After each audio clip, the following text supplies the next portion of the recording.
అంటే రాష్ట్ర ప్రభుత్వం పొందిస్తుంది, కేంద్ర ప్రభుత్వం పొందిస్తుంది. రాష్ట్ర ప్రభుత్వం అత్యధిక శాతం రాష్ట్ర ప్రభుత్వం ఇస్తుంది, మినిమం శాతం వచ్చి కేంద్ర ప్రభుత్వం ఇస్తుంది. సో కాబట్టి దేశంలో ఏ రాష్ట్రంలో కూడా ఈ కార్యక్రమం జరగట్లేదండి. ఒక గుజరాత్లో జరిగింది. కోర్టు వచ్చి ఇస్తే దాని మీద ప్రభుత్వం వచ్చి కోర్టుని దానికి వెళ్ళకంట, దాన్ని వాళ్ళు అమలు జరుగుతున్నారండి. కానీ ఎవరు వెళ్ళలేదండి అని చెప్పారు. అయితే ఇప్పుడు మరి అన్నప్పుడు మేము ఎలా చేస్తాం? అమ్మ చేయలేం కదా. ఓ పని చేద్దాం, మీరైనా కోర్టుకి వెళ్ళి డైరెక్షన్ తీసండి.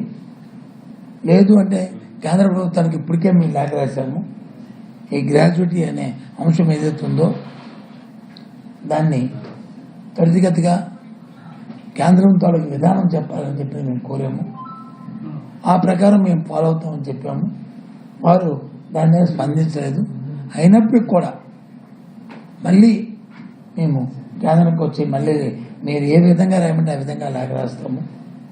రాసి వాళ్ళని కన్విన్స్ చేసి ఏదో విధంగా దీనికి పరిష్కార మార్గాన్ని ఆలోచిద్దాము, వాళ్ళు చెప్దామని చెప్పిన విషయాన్ని చెప్పాము.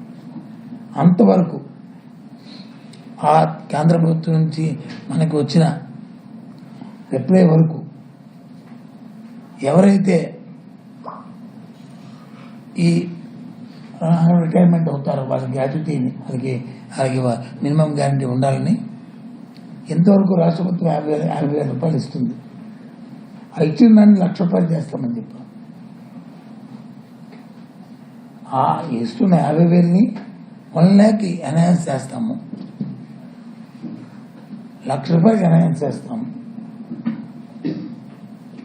అదే వర్కర్కి అయితే 20,000 ఇస్తున్నాము, వాళ్ళకి 40,000 రూపాయలు చేస్తాము. వాళ్ళకి ఇస్తున్న 20,000ని 40,000 చేస్తాము.